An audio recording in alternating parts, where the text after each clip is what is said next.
What's up, America? It's Dave Sheridan, a.k.a. Doofy, and you're listening to The Horror Squad. And remember, don't disturb me while I'm listening to The Horror Squad.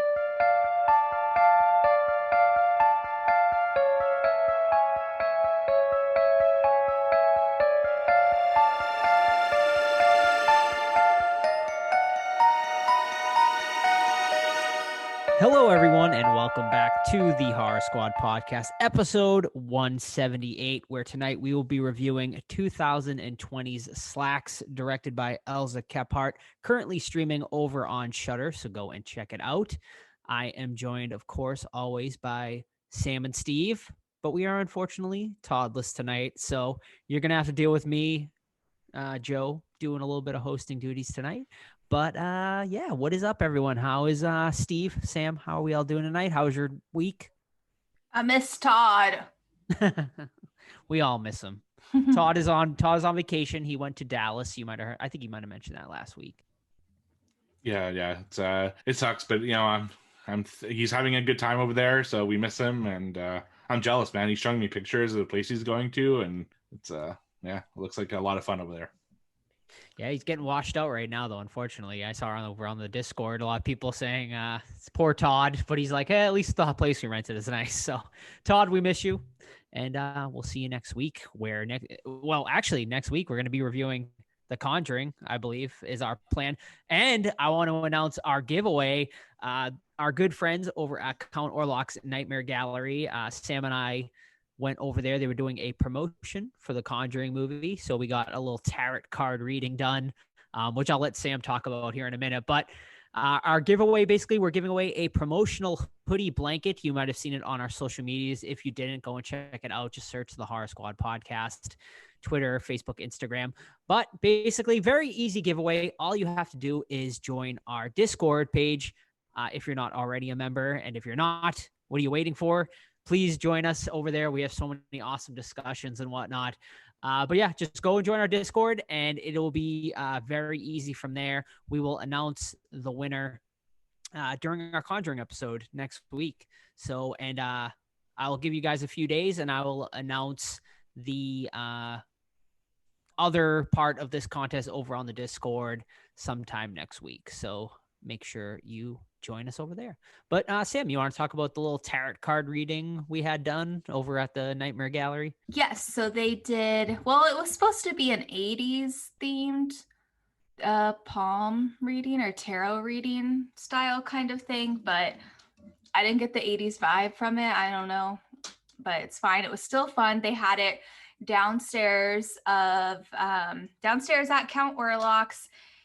And the girl was very nice. I don't think Joe had ever had a tarot card reading. I have a few times. But I feel like it went well for mine because she read both of our cards, but she is also a Sagittarius like myself.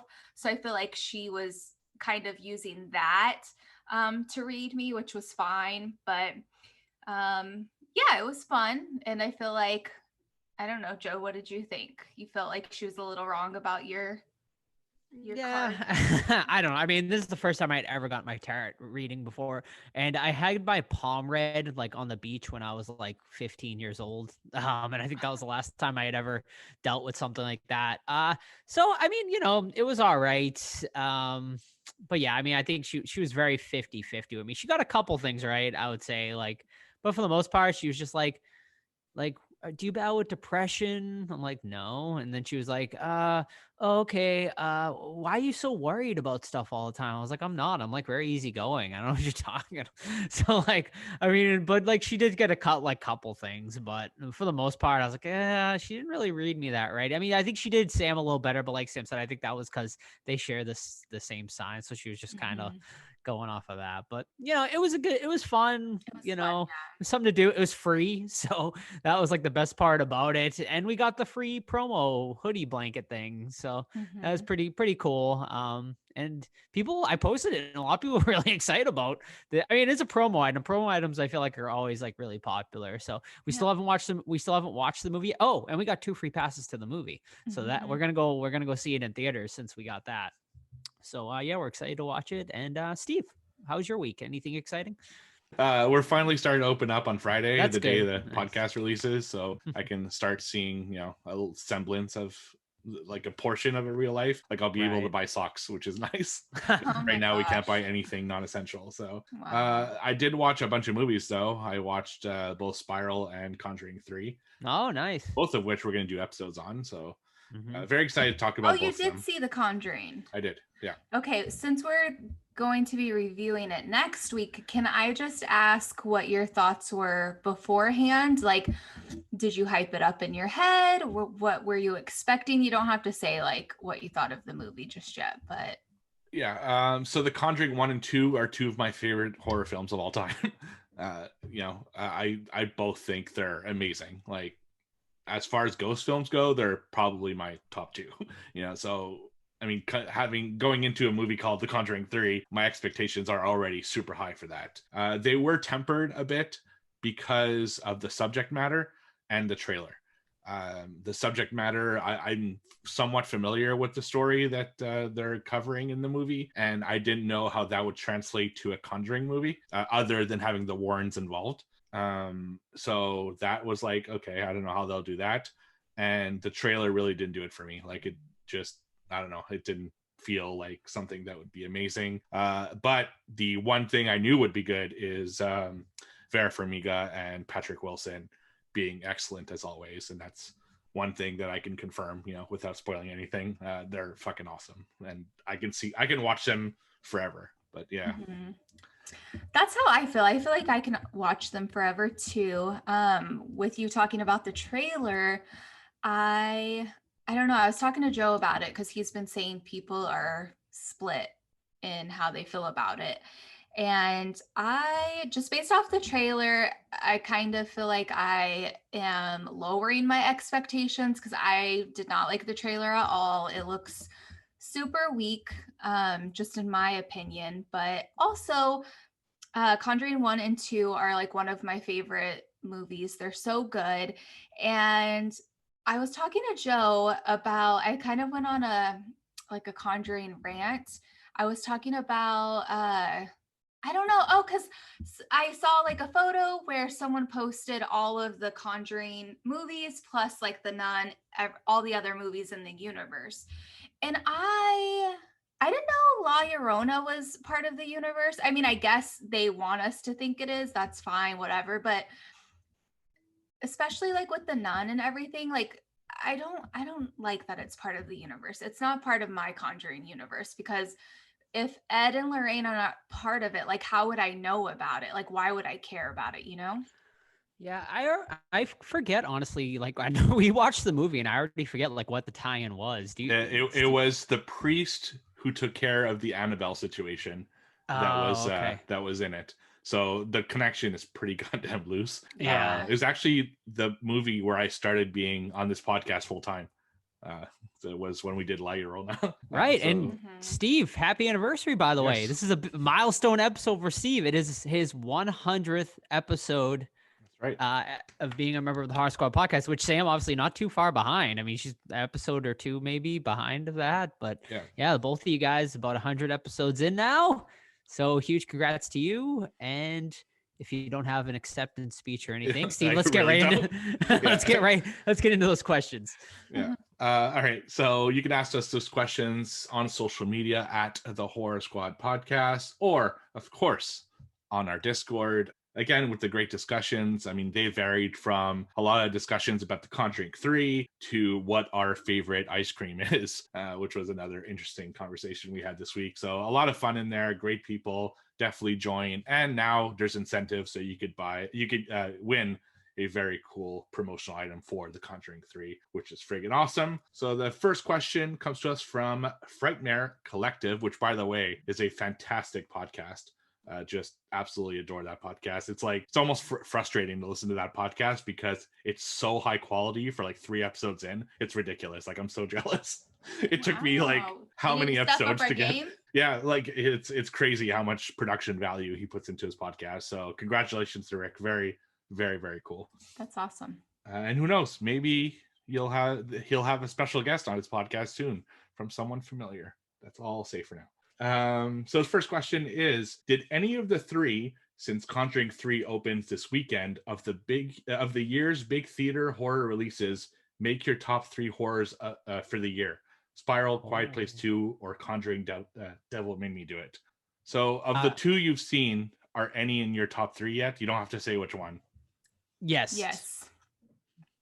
Okay, so I've also seen 2. I haven't seen, well, I just said it, so I haven't seen Quiet Place 2, and I will say no. Okay. Neither of them made my top 3, but one of them is currently sitting at number 5. All right. So I think I can guess which one. well, you don't know. Maybe you haven't seen. Yeah, I don't. Conjuring 3. I don't. So yeah. Okay.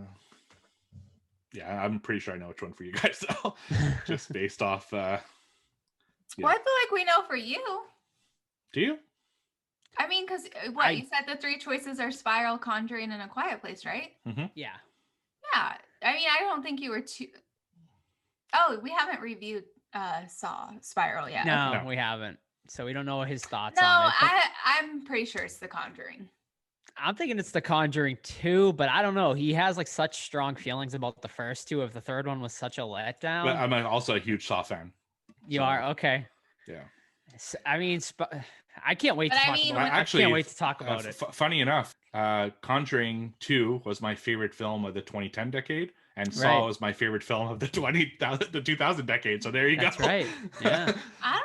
I mean, I feel like not Spiral because, not to spoil it, but it rhymes with schmerdictable. That's all I'm saying. All right. We'll see. I won't tell you, but you'll soon find out because we're going to review all 3 of those. You're trying to trick us just like you did with Greasy Strangler. Maybe. All right. His next question is, what are some of your favorite horror scores?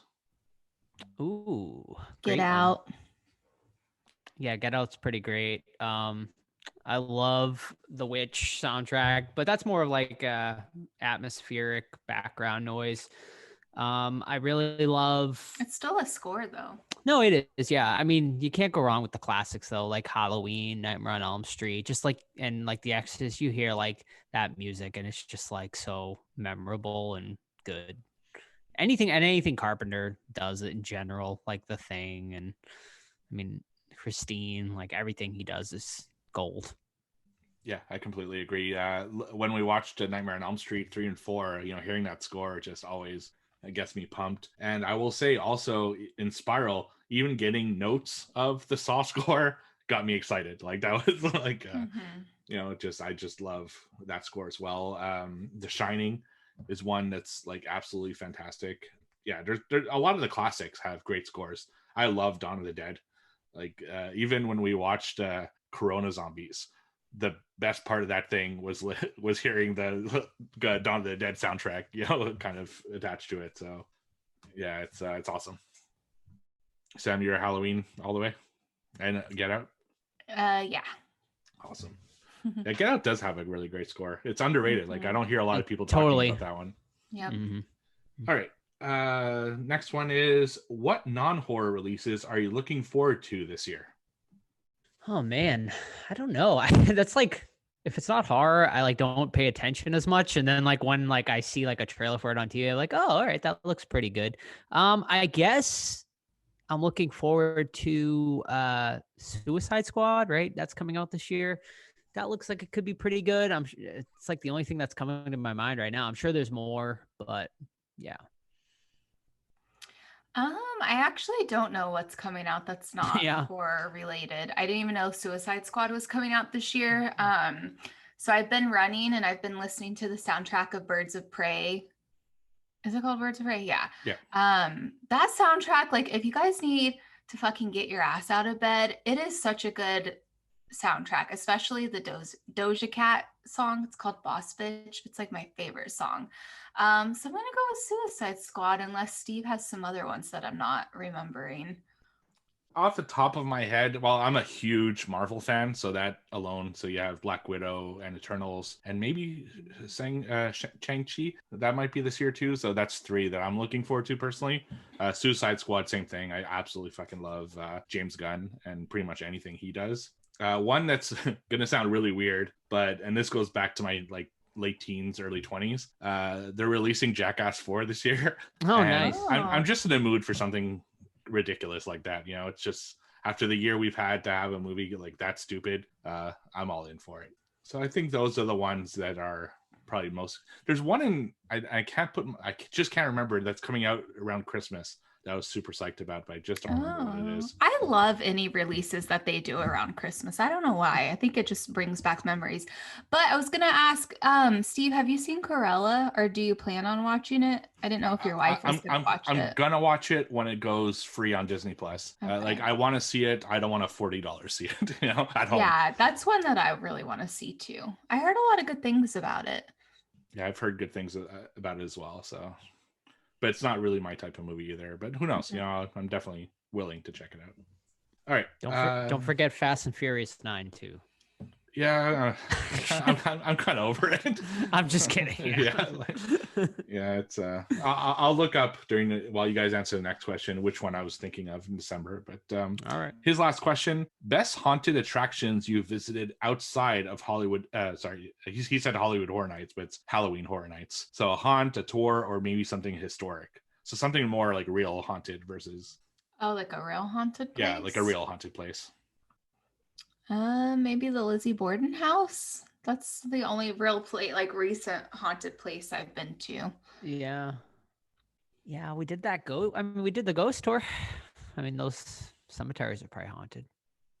And fun fact, I went down. They showed us when we did the ghost tour. They showed us like this tunnel, it's like a vent system, like built into the cemetery. And they told us, they were like, this goes down into the railroad system.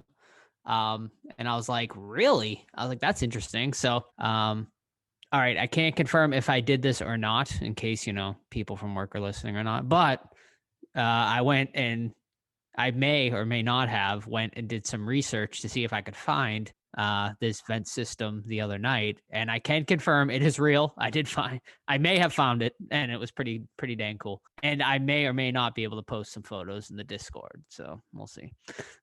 Nice. Well, if you happen to do it, please send it to me too, so I could put it in our video version of this podcast. Oh, definitely. Yes, definitely. And people definitely need to go check out Steve's enhanced episodes over on our YouTube channel, the Horror Squad Podcast, because they are so fun, so cool. It really gives you like a whole new perspective of listening to the show, listening and watching. It's so entertaining. So I highly recommend people check that out.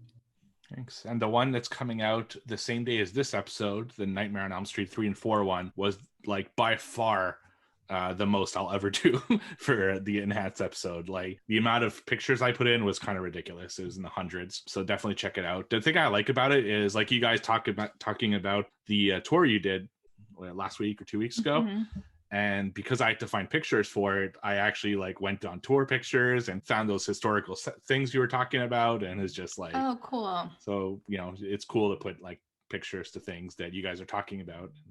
Well, enjoy it now, people, because when Canada opens, Steve's not going to be home as much. That's actually really true. But I'll still do the enhanced episodes. They just won't be as crazy all the time. It'll always depend on how much time I have in the week. But check them out. They're over on our YouTube channel. Just type in, Sex 69? Sex Film 69. You got to tell them about that. Yeah. So I once in a while, I check our YouTube algorithm stuff. And one of the things you could check is what keywords people put into YouTube search to find our channel. And it shows your top 5, and the top 3 are obvious. It's Horror Squad Podcast, Horror Squad. Then there was Army of the Dead, because that's what we reviewed in one of the episodes. And 4 and 5 are Sex Films and Sex Films 69, which is the most random fucking thing ever. I don't understand it. So Mondo, look at your porn elsewhere. Okay? Yeah, right. Not on YouTube, please. And the films I was talking about. So Spider-Man, that's probably my biggest hype. Spider-Man? Yeah. Who is Spider? Is it Andrew? It might be all 3, if rumors are to be be No, wait, what? It might be Tom Holland, Andrew Garfield, and Tobey Maguire. What? How is that? Oh my god, boners! They're starting to work with the multiverse, so that's cool. Yeah. What does that even mean? My brain can't comprehend that. They're bringing all the Spider-Man movies together into one. They already confirmed the villains from the different Spider-Verses. So Okay. Is Venom gonna be one of them? no, he has his No, own movie okay. though. He's fighting Carnage in August. So Cool. The other one is Hotel Transylvania 4, which is kind of horror, but I'm psyched about it. I love that series, and I like the idea that they're going with part 4, so that's cool. But the one I was thinking about for December was Matrix 4. I didn't like the way the Matrix ended, so I'm hoping this fixes some of the mistakes that they made in the original trilogy. So That would be interesting. So and I'm assuming like Keanu and Lawrence Everyone's Fishburne, everyone's back. coming back. Yeah. Interesting. So I'm really psyched for that as well. As for the haunted place, there are 3 places that come to mind. The first one is a haunted prison I did in my current city, Ottawa. I stayed in the haunted prison. I think I've talked about in the past where I went to the gallows. My friend and I stayed on like death row because it's also a youth hostel, or just a hostel maybe. I don't think it was just youth. And you sleep in the cells and stuff. So we got a room there. We spent the night in death row to try to hear like noises and stuff. And of course we heard noises, but I think it's more because it's an old building.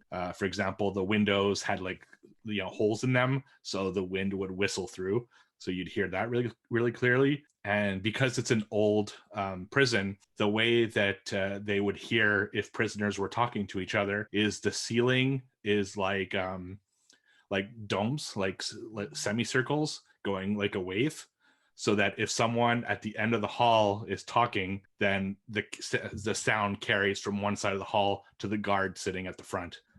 So that alone, any sound that happens will carry through the entire fucking floor. So it sounds really creepy, but we didn't actually see anything. The other one that was haunted, of course, is my grandparents' house, but that one's not up for visiting. They don't live there anymore anyway, but that was probably the most haunted place ever. And I had a third one in mind, but I don't remember. I went to another really haunted place. Oh yeah, I think it was called Bolt Castle. It's in the Thousand Lakes, which is bordering, I believe it's New York and Ontario. It's actually on the US side, but you take a boat from the Canadian side and go onto this island, and it has this one castle, and I'll show it in the pictures. It's actually really cool, and it's supposedly super haunted. It's abandoned, but it's a tourist destination now. So that's a super awesome one as well. So, and I'd recommend that one. It is really cool. All right. So next series of question comes to us from Mandy. She says, "Hey squad, first, happy Pride Month to all my fellow LGBTQ horror fanatics. What are your thoughts on horror films in regards to inclusion for the LGBTQ community?" Yeah, definitely. Happy Pride Month. Happy Pride. Yes. Love is love is love is love is love is love. That's right. I have a piece of news tonight to do with Pride Month, so Cool. stay tuned. But I'm sorry, what was the question? What was the question? And I've watched. So after I got the question, it was on Friday, I believe. I asked Mandy, "Is there a film that I can do in my What Watch that would kind of represent Pride?" And she gave me one that it was actually on her top 10 of 2020. So I reviewed it. I'll talk about it in my What Watch. Interesting. I've heard a lot of things. It wasn't Knife and Heart, Steve, was it by chance? No, it's called Bit. Okay. Bit. Okay. I've heard a lot of good things about Knife and Heart, and I can't seem to find it anywhere. So all right. So our question was, what are your thoughts on horror films in regards to inclusion for the LGBTQ community? it's great. There should be more. Yeah. More mainstream, right?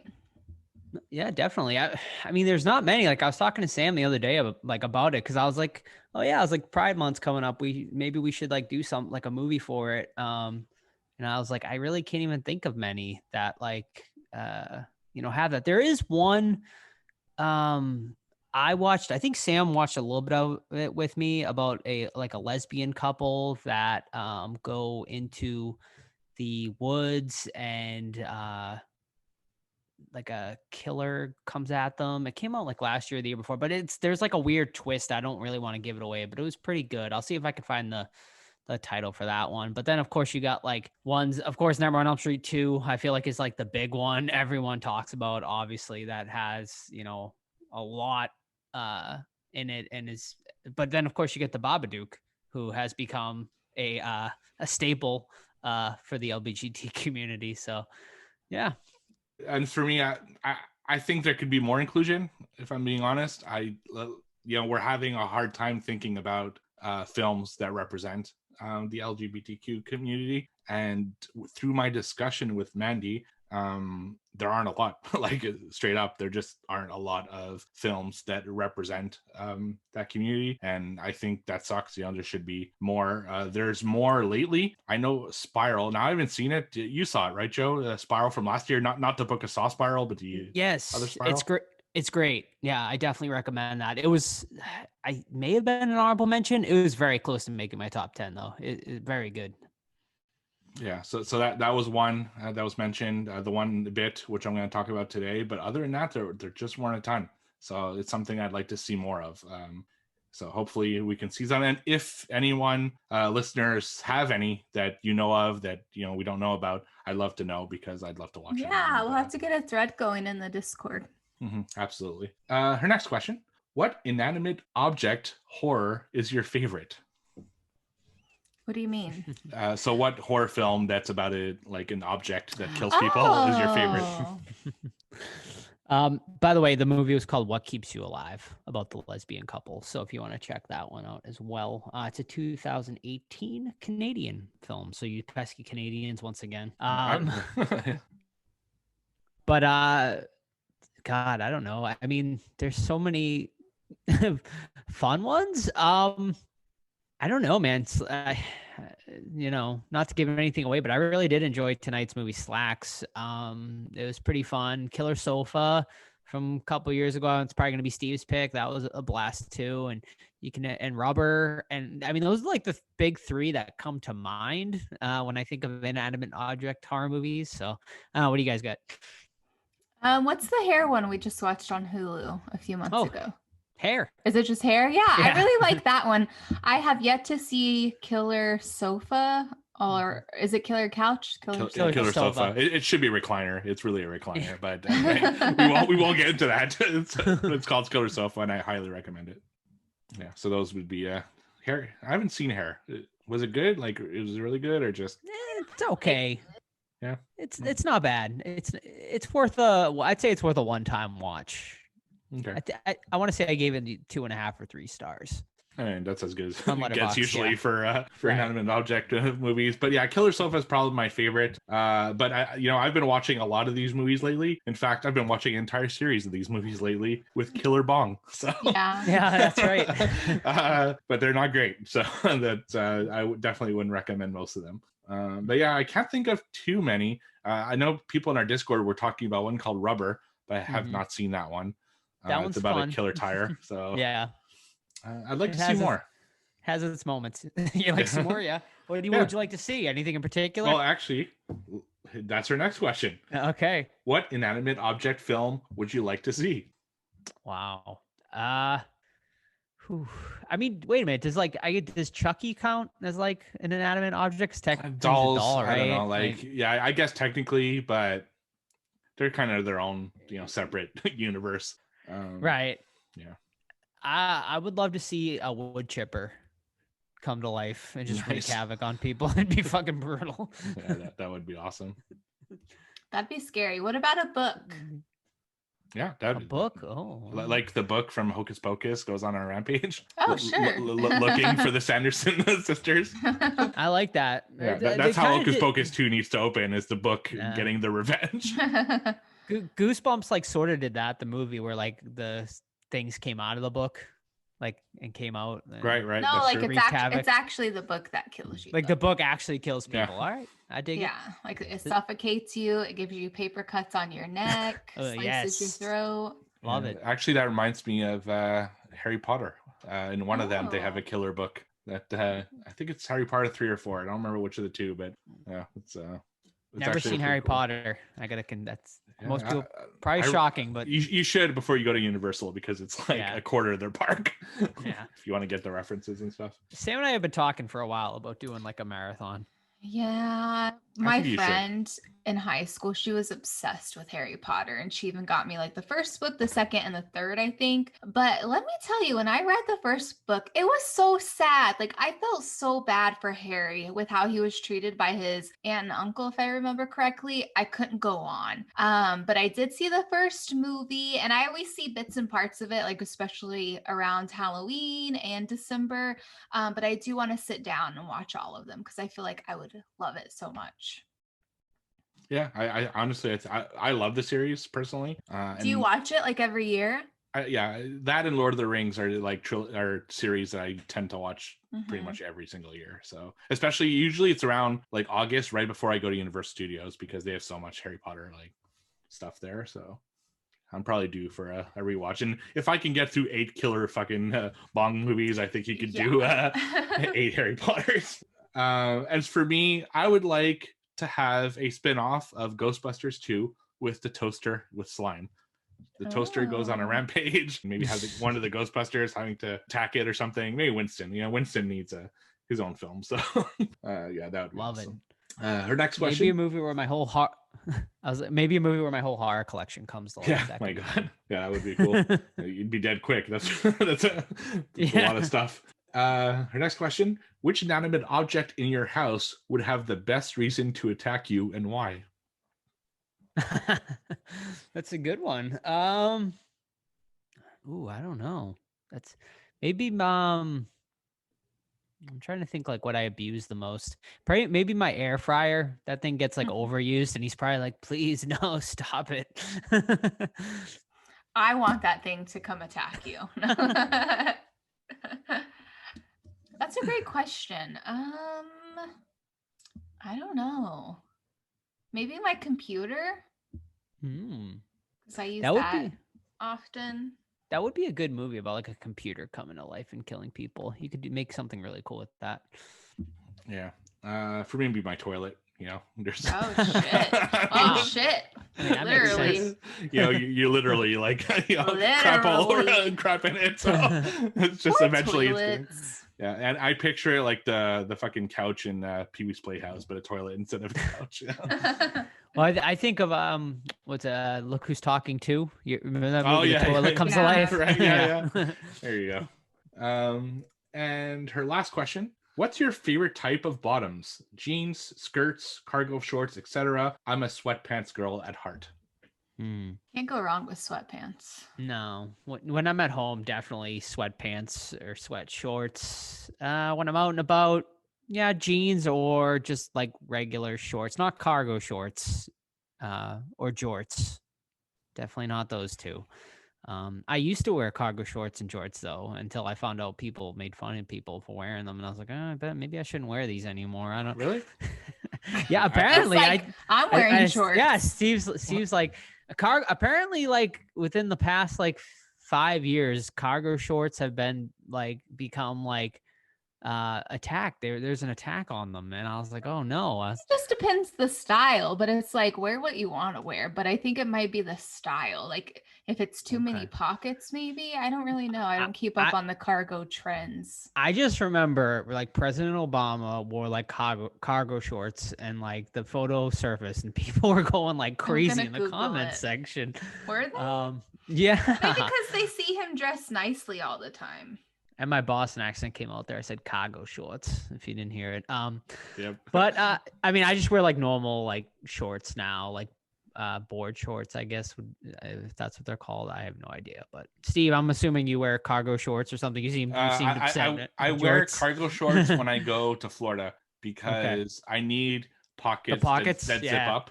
Makes sense. Because when I go upside down in rides, I can't have my my phone or my wallet falling out.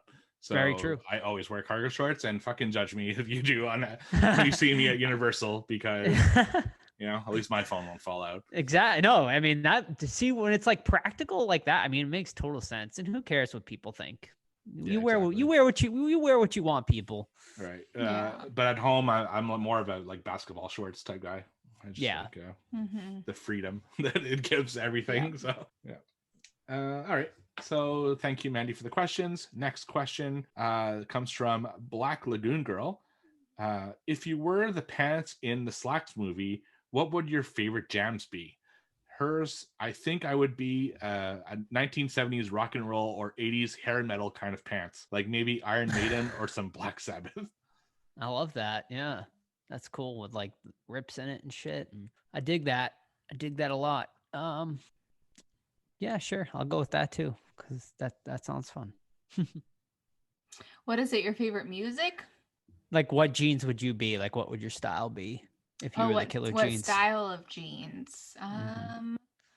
I think I would be like a jean, like a grungy jean from the 90s, obviously. Ooh, all right. Love Yep. it.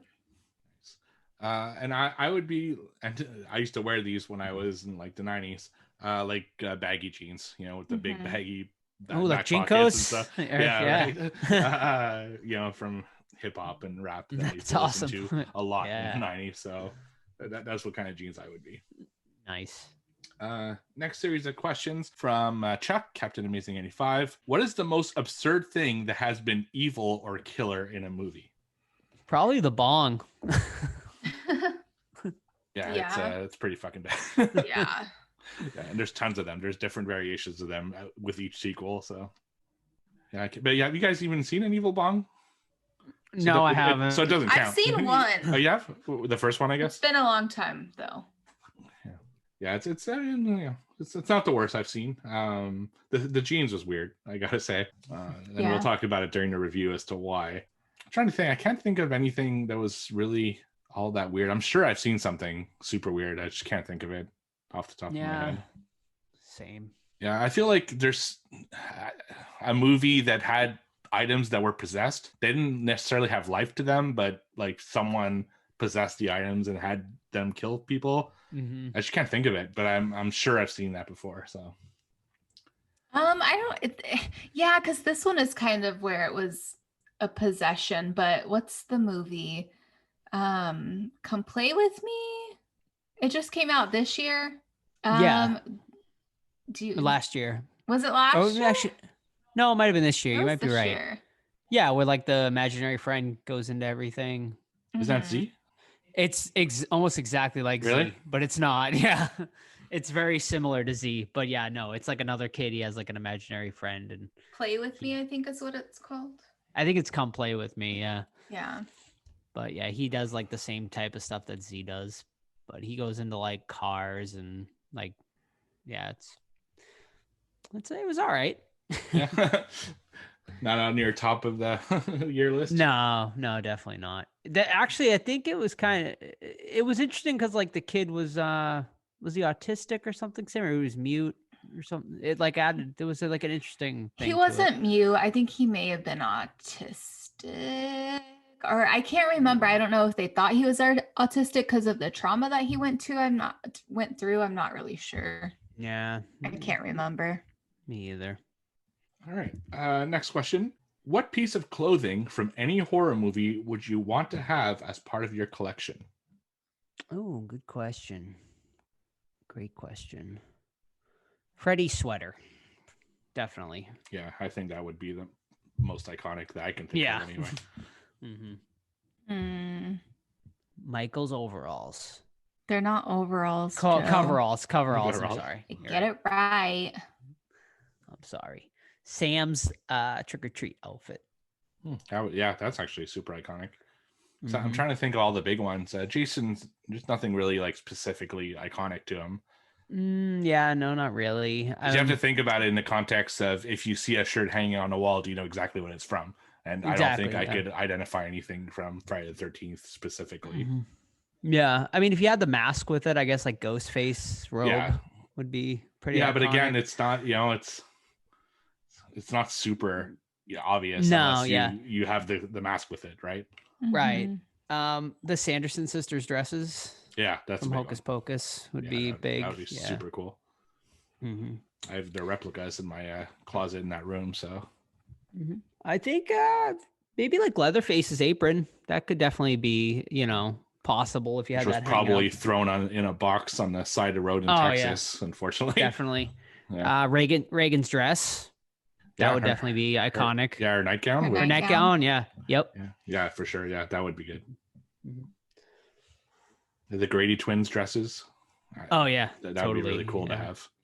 Yep. Chucky's good guy outfit. There's a few, but I think Freddy's sweater would probably. Yeah, definitely number one. I think. Pennywise's I'll costume pass. too. Oh, Pennywise. Yeah, I think I saw that somewhere. I feel like I've seen it in person. Probably at a Planet Hollywood or something. Yeah. Actually, a guy, sort of local guy. He did. God, he just did a documentary. He's doing the It documentary, but he owns the original Pennywise really? costume. Yeah, his nice. name is John Campopiano or something like that. I forget. But yeah, I've messaged with him a few times. Nice guy, but he owns the original Pennywise. He owns the original Pennywise there must have been a costume. few, no? Yeah, there's a few. Yeah, he owns Yeah. one of them though. Okay. Yeah, it's pretty cool. He's brought it to a couple of cons with him before, so Yeah, that's really cool. Tim, did you say you'd pass on a Freddy sweater? I thought you were coming around to Freddy. I don't need his sweater. I already got 2 from Spirit Halloween. Okay. Yeah, well, if you come in possession with the real one and you want to get rid of one, you can happily send it my way. All right. His next question. Now that we got our cool Horror Squad merch, we need a con that we can all meet up at. When is that happening? Well, I don't know. I mean, that'd be great if we could all get together. It's tough to get everyone together. The whole Probably not till 2022. I wouldn't think. especially the whole squad. I mean, Sam and I are going. We're planning on doing Monster Mania in August. We're not gonna have a table or anything. We're just gonna be meandering around. But yeah, and then there's talk. We'll see. I mean, talk about maybe us doing a con in September. So if we do, I'll give you guys all the details. Yeah, I might go to one in Maine for a day in October.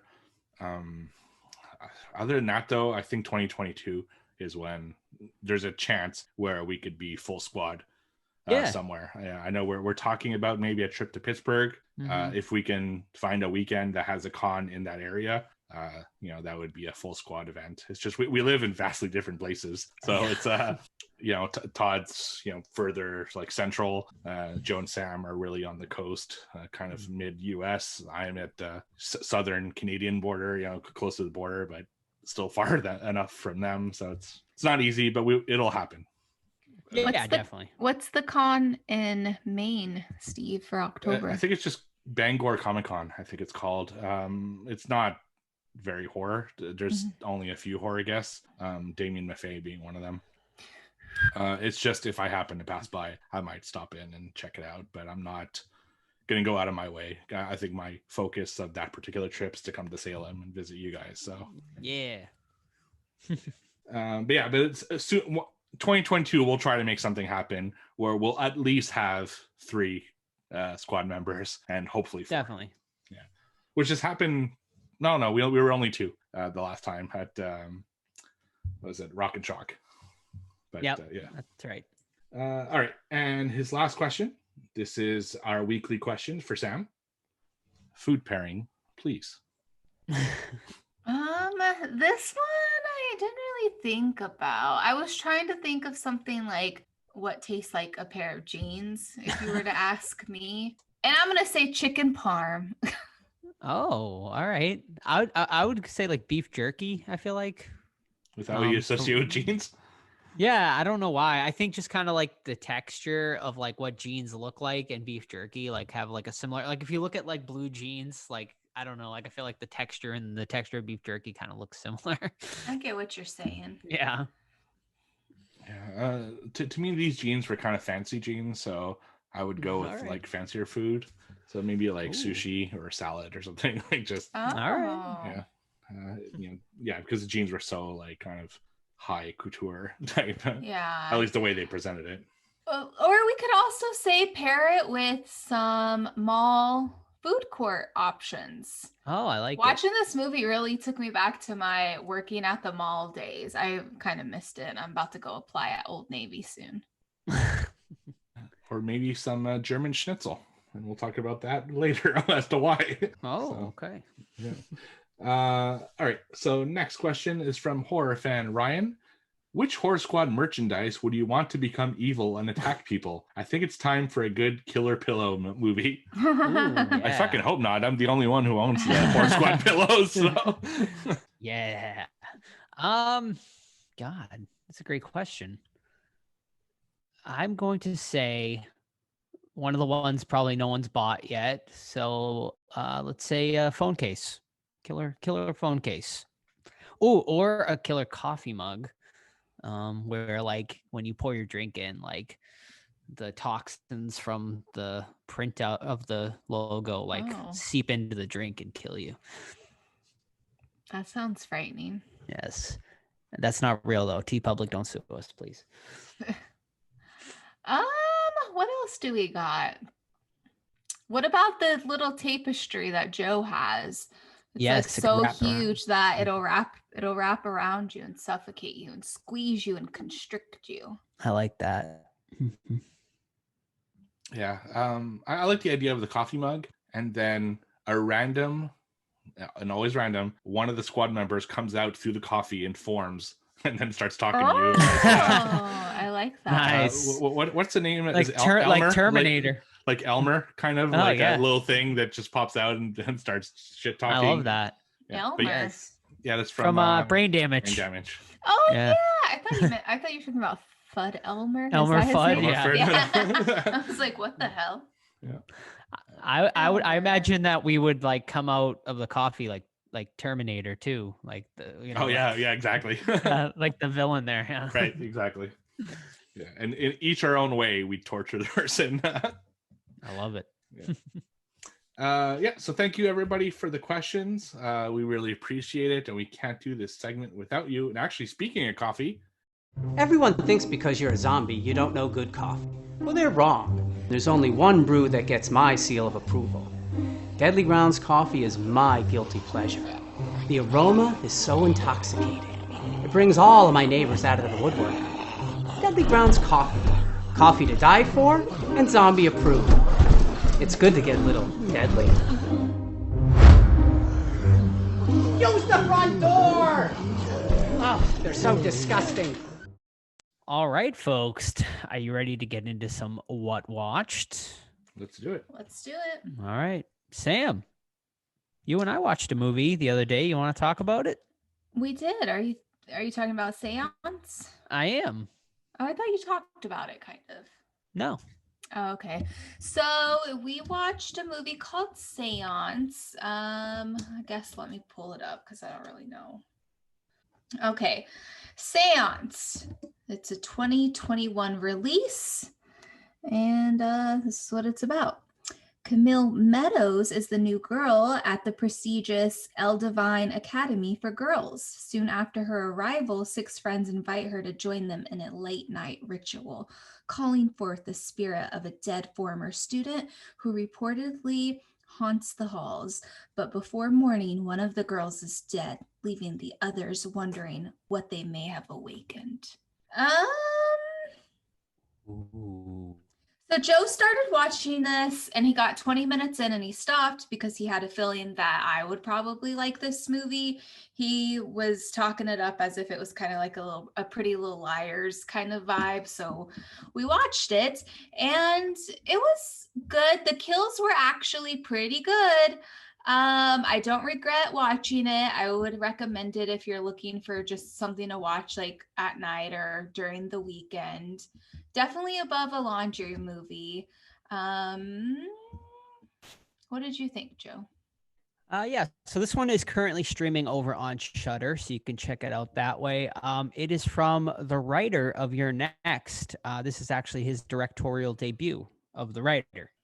So this one is interesting because it starts as a ghost, like seance movie, but then it completely takes like a 180 and turns it into a slasher movie, like out of nowhere. So like it's very weird. Like it just like completely like flips you on its head there, and you're like, oh, all right, and we're in like a totally different movie now. It's very teenagery. Gave me like big 90s vibes throughout. It's very lackluster for a while, but then like the third act goes like batshit crazy, where it's just like gore on top of gore on top of gore, and you're like, whoa, that's pretty dang cool. Overall, it was okay. You know, it's not gonna make my top 10 or anything like that, but it's a fine enough one-time watch. So yeah, I'd give it a mild recommend. Mm-hmm. Nice. What would you guys give it out of 10? What did I say, Joe? I think I said like a 7. Yeah, I think you said 7. I'd give it a 6.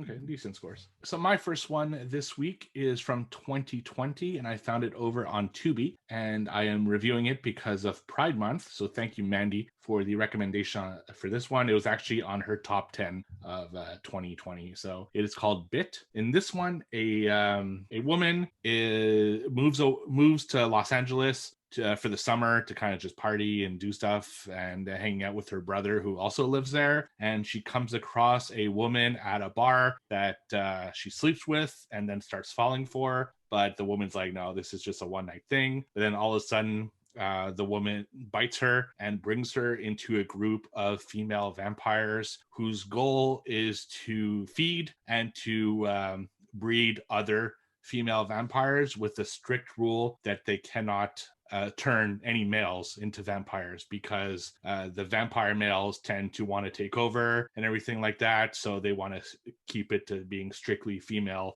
vampires. And it's honestly a really good film. I really enjoyed it. Interestingly enough, the main girl is transgender in real life, and they barely mention it in the film. And I think that's an awesome thing, because you don't need to mention it. You know, if it's not important to the story, then just let it be. There's only one line that mentions it in the entire movie, and that's because they have such a strict rule that it has to be females that they turn. She's like, did you notice a problem with me? And she's like, nope, never came, like it was never a problem. Like I never had an inkling that you were male. You know, you're 100% female. And I love that. And that's the only line, that's all you needed, because they're just people, you know, it's a woman, that's it, the end. So I really like that they had a good representation of what transgender people are actually like. Also, a lot of the women in the movie are lesbian, which, you know, and again, it's not overtly in your face. It's not doing it to, you know, please men. It's really just they're gay and that's it. They don't make a big deal out of it or anything like that. The gore is actually pretty good. The kills are pretty good. I am not super into vampires movies anymore. I gotta say that lately they haven't been great, but this is definitely one of the better ones. There's a lot of good stuff about it. There's twists and turns in the story that I really like, and honestly, I would highly recommend it. I don't know if it would have made my top 10 of 2020, but it would have been close. I think it would have been in my top 15 probably. So highly recommend it. That's Bit over on Tubi. Cool. Nice. Alrighty, my first one tonight is a 2021 release called The Djinn, which is currently available VOD for the small price of $6.99 for anyone that would like to check it out. But The Djinn is about this mute boy who becomes trapped basically in his apartment. His dad is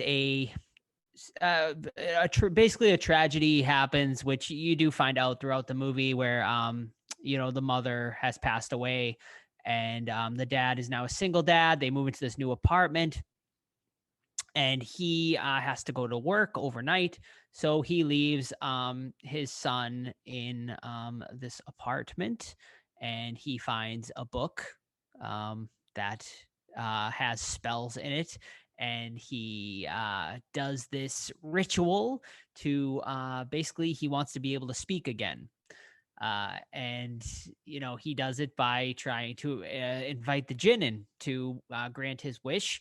And the rest of the movie basically is the djinn trying to murder this boy, because basically in order for your wish to be granted, you have to survive the night with the djinn wreaking havoc on you.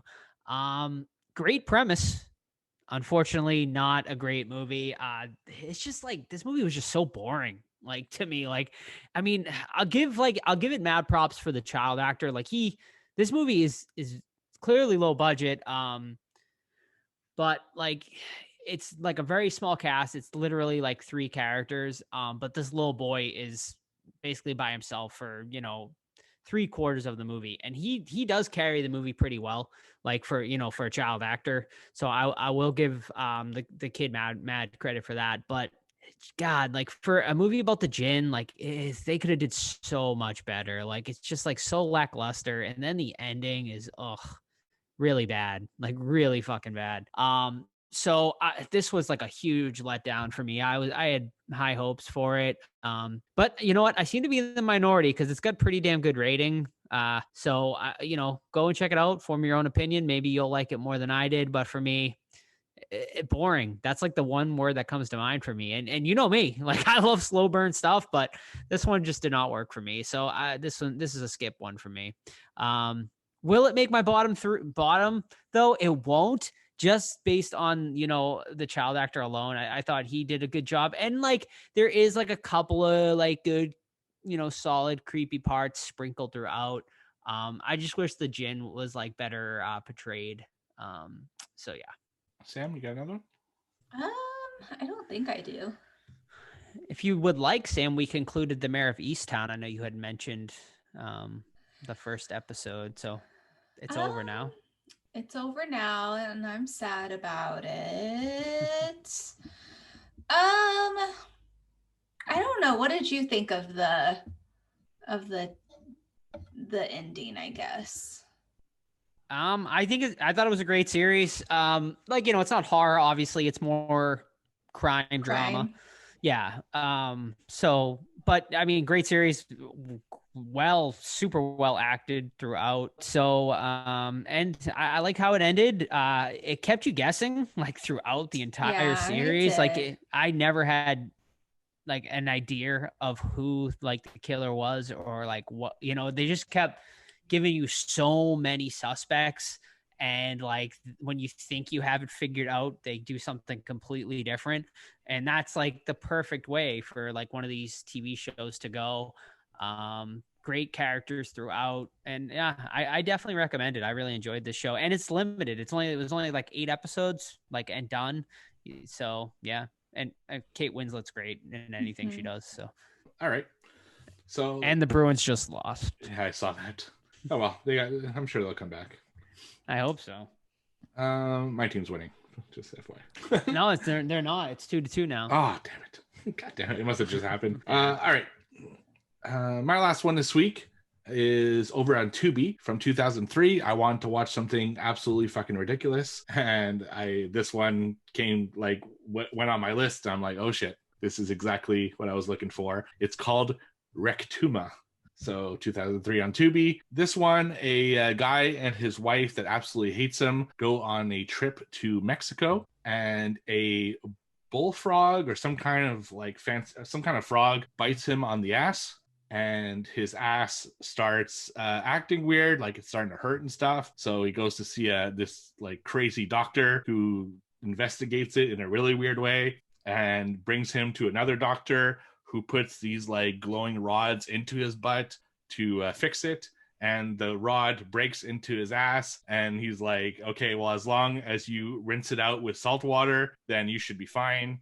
But he forgets to rinse it out with salt water. So his ass starts separating from his body and goes on a murder spree, killing people. And it goes on a lookout to find his ass because he needs his ass back. So his ass eventually comes back and attaches back to him, but then it starts hurting even more. It detaches again, and then it starts growing, and it grows to the size of Godzilla and attacks Los Angeles and goes on this murderous killing spree. So they get a bunch of jihadists from Afghanistan to suicide bomb the giant ass. And the guy's pissed off about it because he needs an ass. And anyway, a bunch of other stuff happens. Yeah, it's the best thing I've heard on What Watch yet. So obviously this is a super low budget film. The effects are obviously done on some guy's fucking computer, but they're not like the worst I've ever seen. I've seen some much worse films for such an indie film. There are a ton of film mistakes, though. There's a scene where the guy's finger is in front of the camera, like, you know, when you take a picture and you see like part of your finger because you're in the frame. Well, there's one shot where you can see fucking like side of the finger on the side of the screen. I like went back and paused it to make sure I did see it, and yeah, sure enough, you see like people in like the crew once in a while. Continuity's just like out the window, like, just, you know, he has his glasses on, it's off, it's on, it's off. Like, just, How fun. yeah, it's crazy. There's this random thing throughout the movie where these two girls like sing kind of what's happening. So instead of having like a narrator, it's these two girls that are green screened into different objects, like in a porta potty or in a urinal or in the shower, and it's just these two girls in a red dress, and they sing like what's happening between each scene. The movie's like really fucking weird. What is this movie called? Rectuma. Oh, okay. There's one joke though in it that was legitimately gross that I really wish they cut out. Just a really, really bad joke with the doctor. And if you ever watch it, and I don't recommend it, but if you ever watch it, you'll know what I'm talking about, which really made me feel uncomfortable, almost made me turn it off. But other than that, the rest is all just toilet humor and stuff like that. So if you like this kind of film, watch it. If not, this is not a good film by any stretch. So Rectuma 2003 on Tubi, and I gave it a 3 out of 10 because it was still memorable, and some of the scenes kind of made me laugh out loud. So it gets a few points for that. All right. Well, I think that's a great way to end What Watch this That week. might be a great way to end our podcast.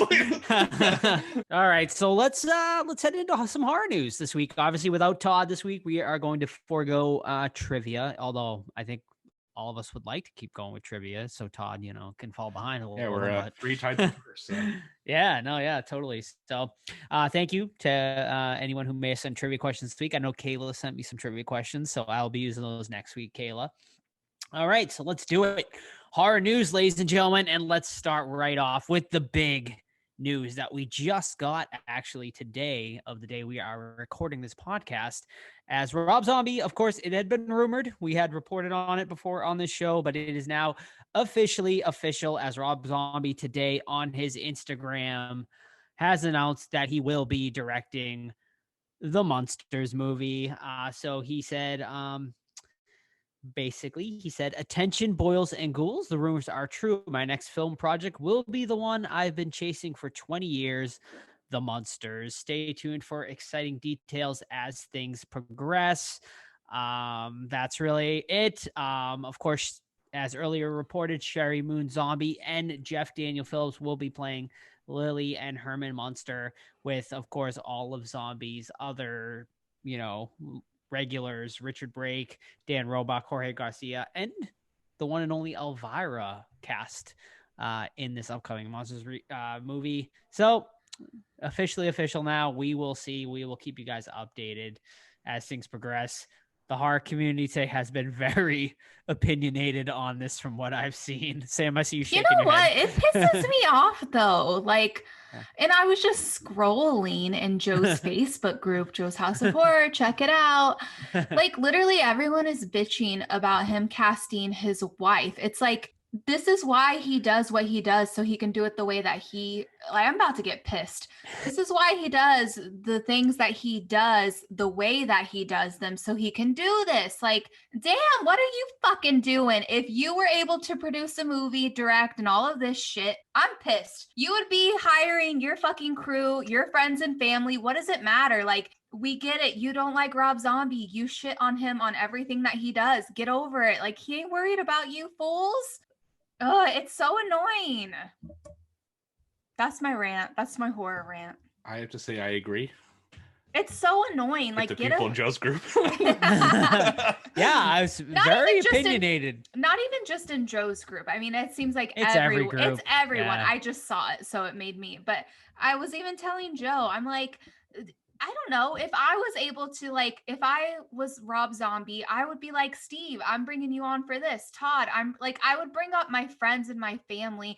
And if he enjoys working with them, shit, we don't know why. I mean, I don't know. Maybe he enjoys working with them. Maybe they don't get no work. So he's like, shit, I got to make a movie for you guys so you can get paid. Yeah, he's yeah. putting. Here's the example I'll give you, Sam. like I don't disagree with you on one side, but I mean, I because get it what they're saying. I yeah, do get it, but be- enough because is it's enough. because it's like a job, right? Let's say you own a house and you hire a company to do certain functions in your house, and you're like, okay, I need someone to do my plumbing. Great, I got my wife. She's great at it. I'll send my wife over. Okay, I need someone to cater my next, bar mitzvah. Okay, perfect. My wife does that. I'll send my wife. All right, I need someone to fix my car. Got my wife. I'll say, it's just like it's like I feel he should be hiring the best people for the job, not just finding roles for his wife. Yeah. And that's where I think people have an issue with it. It's just some of these roles I feel she doesn't fit in, and this one I don't know. Like it's just I'll watch it because I'm a horror fan and it is what it is. No, It's just I completely. yeah, that's my issue with it. I completely agree. Like, am I saying guys, I've never said she's gonna do an amazing job. Like, she's the one for this role. I've never said that. But I'm like, if he's always gonna hire her, he always has. So it's like, stop acting like this is the first time that he's like, oh, my wife's gonna be in my movie. That's all. Yeah, and it's also because it's a known property, like, and I think I don't know if I used this example before, but I'm a big fan of a Marvel character called Galactus. Okay, like I'm a huge fan. I have a ton of stuff of him, and when they did a movie where he was going to be represented, I knew like this is finally my chance to see Galactus on the big screen. I was super excited about it for like years. And I feel people are the same with the Munsters, right? There hasn't been a Munsters anything for the last 30 years. Like, when's the last time the Munsters had anything? So this is their shot, and they ruined Galactus. He became a cloud. He's supposed to be a person. Whole fucking story. And because of that, I haven't seen him on the screen for the last 20 years because they ruined him. So if you're a Munsters fan and he ruins this, we might not see another Munsters property for another 20, 25 years. So I get why people would be pissed off about it. Look at the Fantastic Four. That's where it's from, right? And that's right. Yeah, and I could see it on that angle. So if he wants to hire his wife, at least make it original. Like she's great in House of 1,000 Corpses and Devil's Rejects because it was a role written for her. That's like, and that's why she excels, I think, in that role. Whereas this is taking a known property with already a fan base. Maybe they're older now, but a fan base nonetheless. And that's where I can see the issue, but I'm willing to give it a chance because okay, sorry for getting so pissed, but I'm just saying, like, you guys know this is what he does.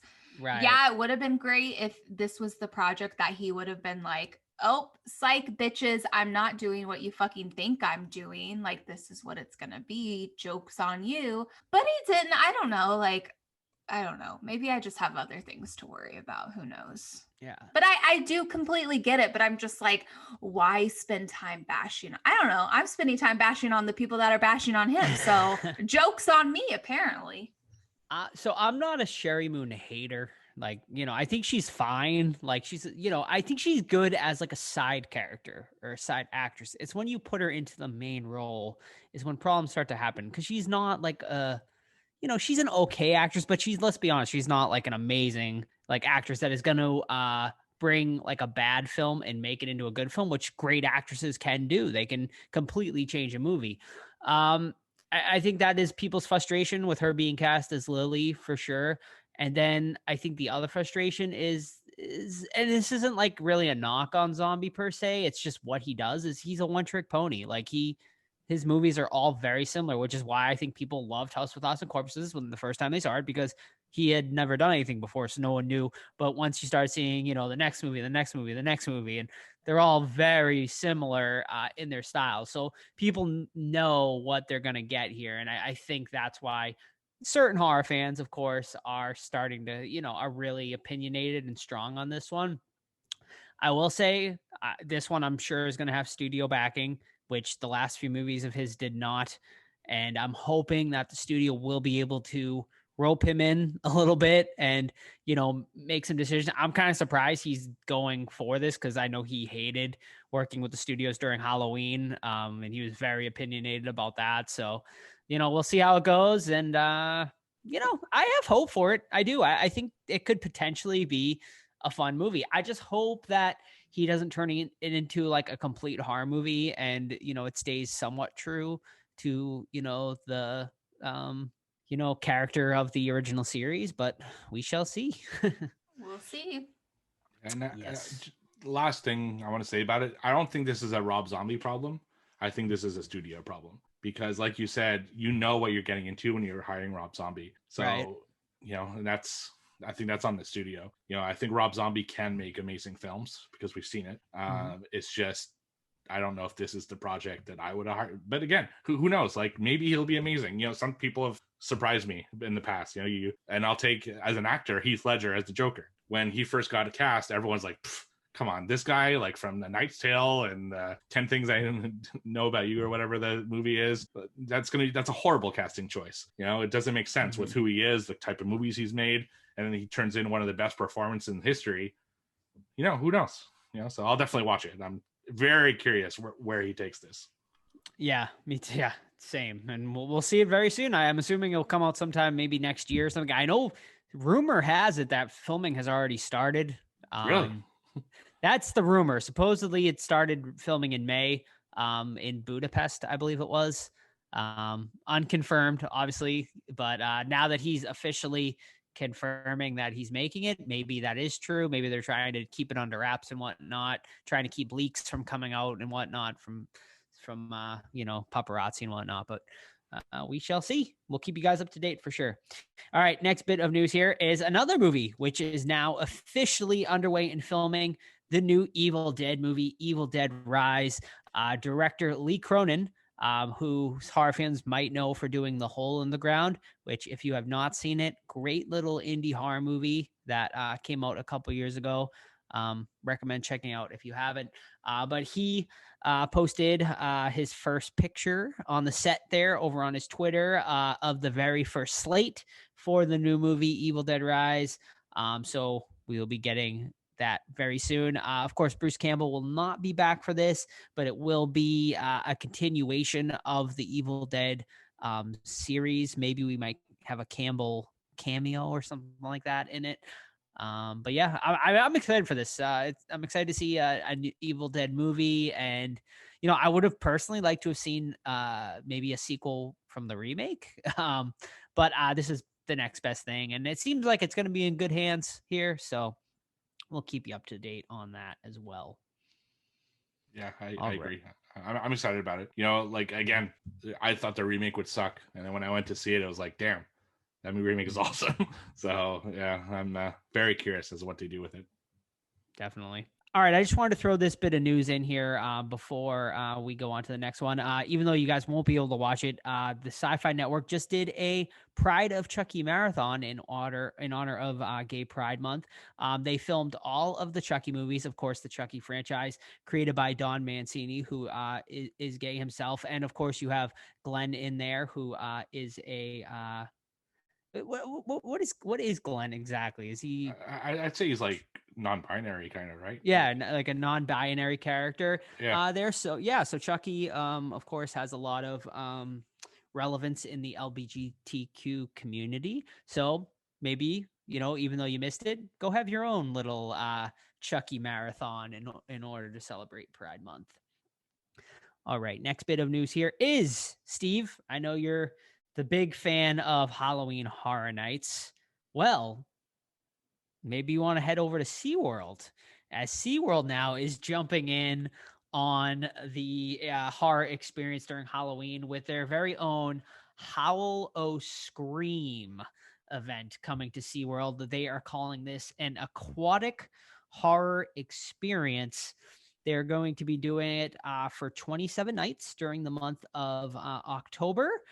So here is their official press release. A new terror has surfaced and there's nowhere to hide. Howl of Scream has washed ashore at SeaWorld Orlando, and this time the fear is everywhere. Evade angry haunts as they rampage through scare zones, seek shelter indoors, only to find you've entered a house of horrors. Deepen the thrill with a nightmare coaster ride, quench your thirst for fear at a fiendishly interactive bar, feel the monstrous electricity of a live show. Above all, try to resist the haunting song of the one who has emerged from the lake.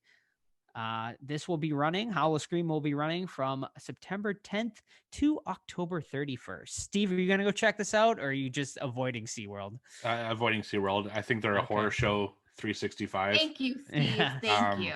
Yeah, it's SeaWorld. They don't treat their animals well, and that is like a big fucking no-no to me. Yes, please do not support them. Like, talk about fucking horror with how they treat their poor animals. Like, do not support them. I thought I was going to be the only one like getting agitated, but I was trying to bite my tongue. Yeah, so I'm glad Steve led off with that. Yeah, most definitely not. Like, I know, and some people might say that, but Disney World has animals as well. They have Animal Kingdom, and they have marine life at Epcot. But I've seen like a lot of stuff. They take care of their animals like seriously, like really, really. They have shows on Disney Plus that show like how much care they go into their animals. You know, SeaWorld, not the case. Like they do, it's all about entertainment for them. It has nothing to do with the care of the animal. So I would say to people, skip that one. Go to Halloween Horror Nights. Halloween Horror Nights is an established franchise, 30 years anyway. So that's probably where you want right. to go. So yeah, I mean, it's no shock that they've seen the success and are doing their own thing. And 100%, yeah, for sure. Yeah. I mean, everyone wants a piece of that pie, right? And SeaWorld is particularly like always trying to follow the other parks. Like, it's no. All right. Well, in very exciting news, What We Do in the Shadows Season 3 has been announced for their return, as Season 3 will be premiering on Thursday, September 2nd. Finally, airing during the fall season. That's what I'm talking about. I feel like it's going to even gain more of a following than it already has, just because of the window frame that it's airing. Yeah. I really hope they do cons soon. Like I would love that. But yeah, so the first 2 episodes of the season will premiere on that night. And we'll be getting 10 episodes in total. They also released a little plot synopsis of season 3. Steve, are you caught up? Yeah, I'm definitely caught up. Okay. All right. So I'll read this plot synopsis. So after the shocking season 2 finale, we find the housemates in a panic about what to do with Guillermo after discovering that he is a vampire killer.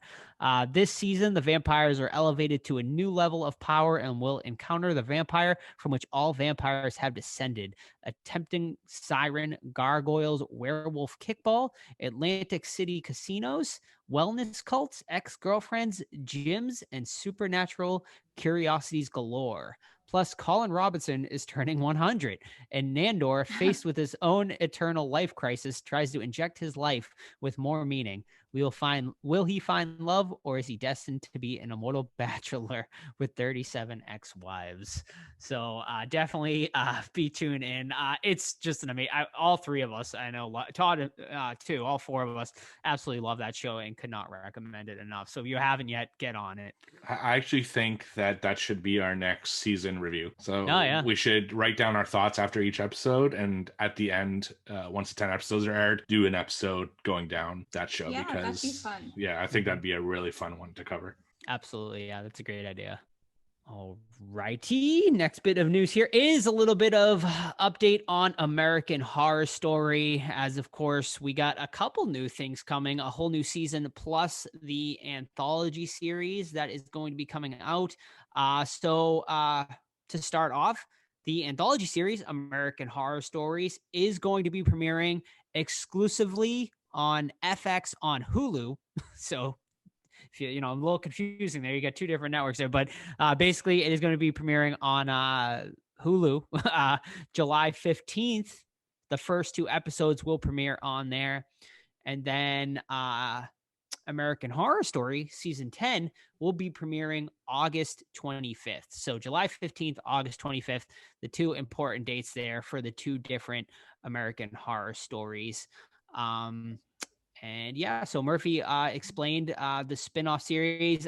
We are doing 1-hour standalone episodes delving into horror myths, legends, and lore. Many will feature American Horror Story stars you know and love. And then, of course, season 10 is going to be aquatic based. They're still kind of keeping that under wraps, what exactly we are getting with that. But of course, a great cast for season 10 of Evan Peters, Kathy Bates, Billy Lord, Lily Rabe, and Macaulay Culkin, of all people. So that I want to watch it for that alone, just to see like what Macaulay Culkin does in this season 10, and the fact they filmed it here in Massachusetts. So, yeah, Sam, you excited for that? I know you're like I guess probably the biggest American Horror Story fan out of all of us. Okay, so there's gonna be one that's the normal new Yes, season of American Horror Story, and then the other Correct. one is just they're doing Legends.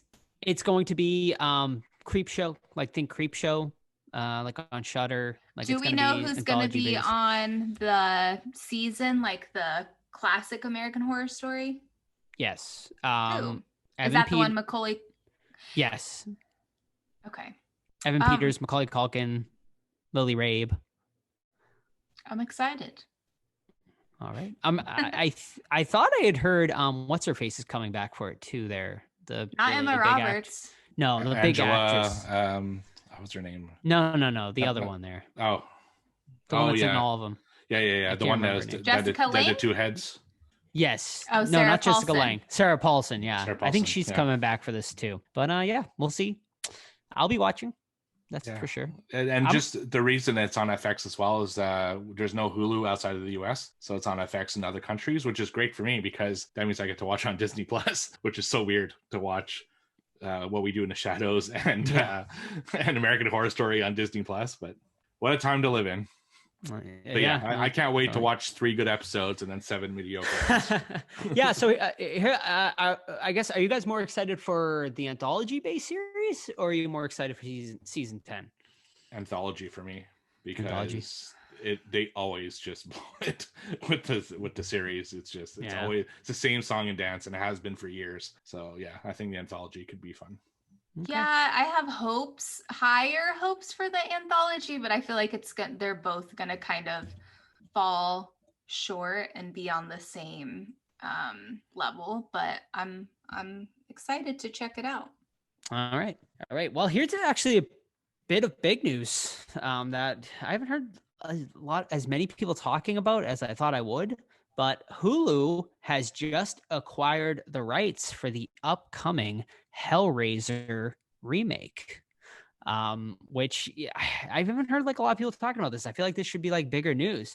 But basically, the movie has already been made, and it is going to be coming. I'm not seeing a release date here yet for it.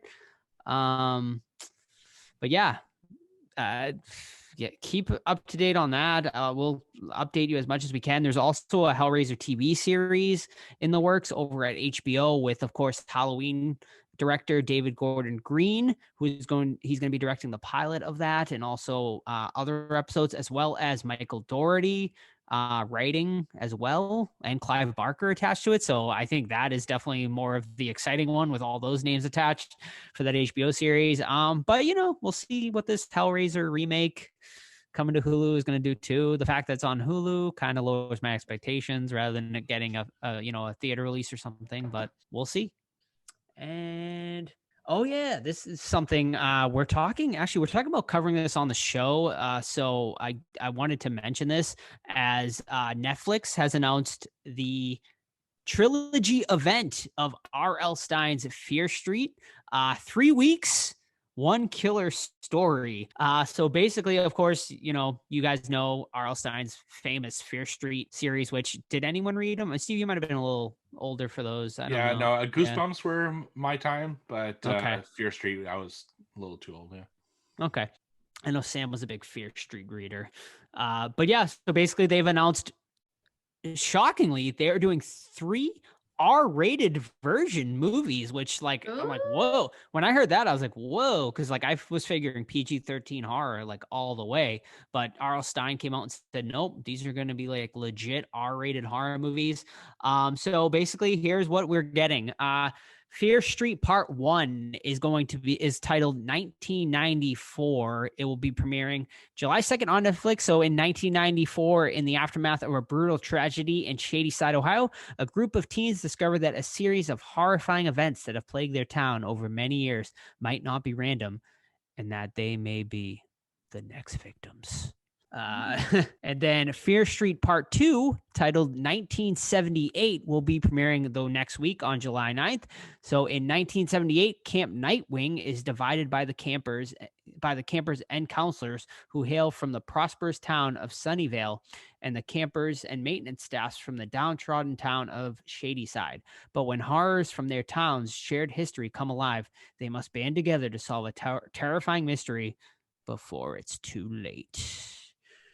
And that one stars Sadie Sink from Stranger Things fame. And then Fear Street Part 3 is titled 1666, which will be premiering on July 16th. So this one is in 1666, a colonial town is gripped by a hysterical witch hunt that has deadly consequences for centuries to come. And it's up to teenagers in 1994 to try and finally put an end to their town's curse before it's too late. So this sounds like it is going to be very fun, hopefully. And yeah, we are going to be covering all 3 movies in one episode once, that trilogy ends. So keep an eye on for that at the end of July. Very excited for this. Me too. Like I like R.L. Stein, even though I haven't read those particular books, just the fact that it's an R.L. Stein like series with R-rated, I think it could be fantastic. So I'm hoping it'll be great. Mm-hmm. All right. And to end the new segment this week, just wanted to do a little RIP segment to actually a few horror actors and directors we've lost over the past few weeks. The first one being Robert Hall, who we lost. He was a special effects makeup artist and director. He's best known for directing, of course, the Laid to Rest movies, as well as Fear Clinic and also Teen Wolf. So rest in peace to him. Lost him way too young. Also, a rest in peace to Sleepaway Camp actress Desiree Gould, who, of course, played Aunt Martha in the Sleepaway Camp series. So rest in peace to her. And finally, we lost a legend in Clarence Williams III. He passed away this week. Best known to horror fans, of course, for Tales from the Hood, but you might know him from the Mod Squad and several other things as well. So, 3 great, actors, directors in the world of horror. So rest in peace to all 3 of them. All right, Steve, are you ready to talk some Slaxx? I am ready. And Sam. So this is a 2021 film called Slaxx.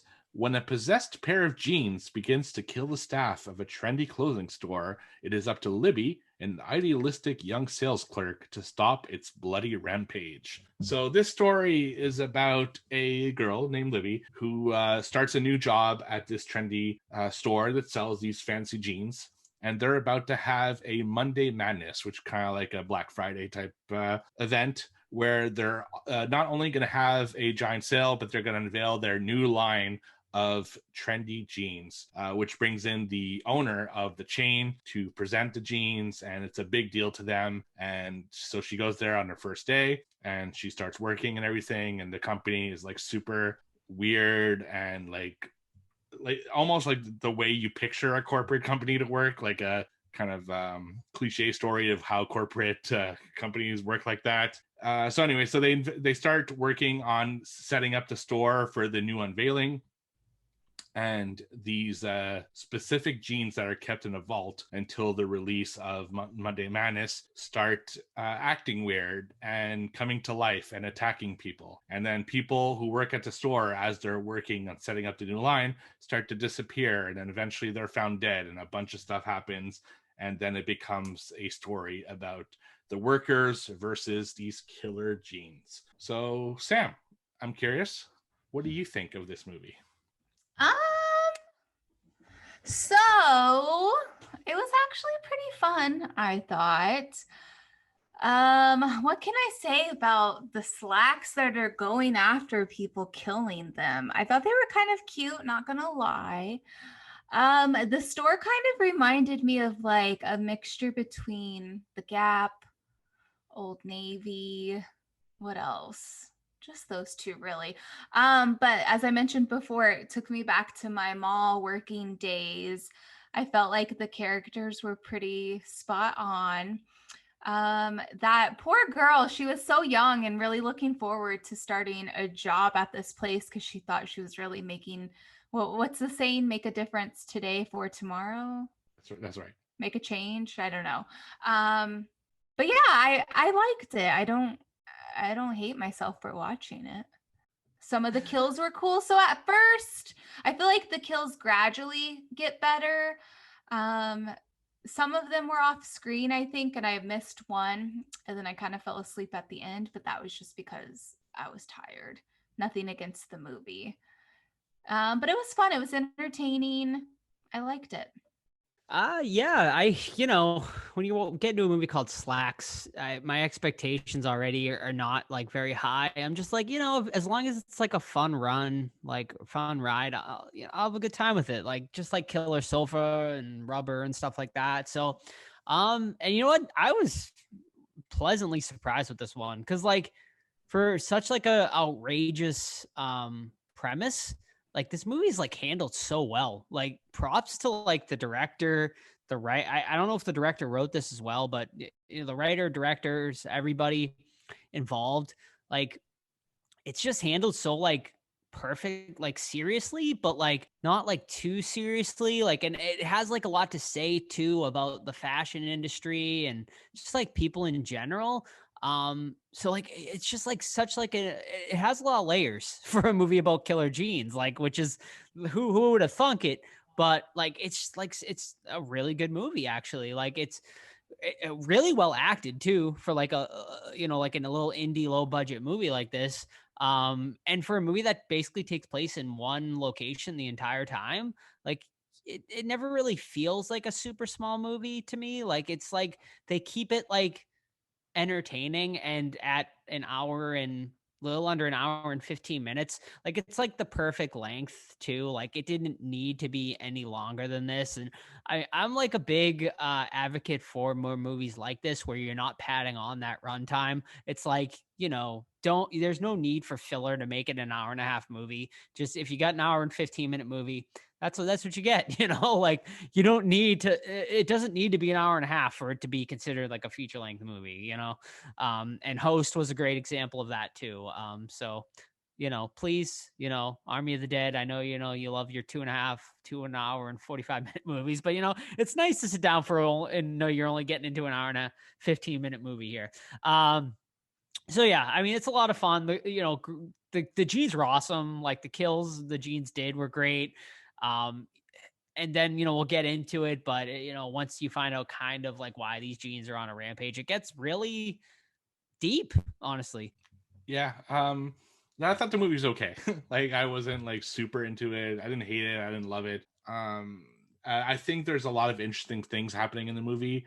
It played the stereotypes of people who work at retail stores really well. You have the employee who thinks they're too cool for everyone. You have the employee who's like the overzealous manager, and the one who like slacks off. And it's just like they do a good job of representing the retail industry and kind of poking fun at it. It did feel like, despite all being in one location, like in one building, that you didn't really care. It was kind of cool that it's not like you're like, oh, I wish they got out of this building, because they only do really a little bit at the beginning and at the end. But yeah, so that wasn't a big deal.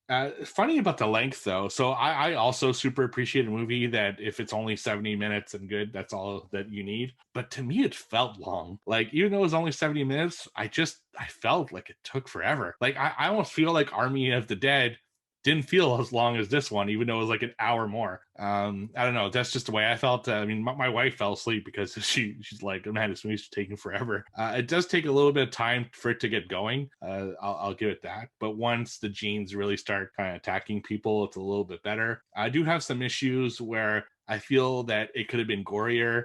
In some parts, like some characters I wish got their comeuppance a little bit harder than what they ended up getting. One in particular, which I was disappointed that they didn't go where I thought they would go with it.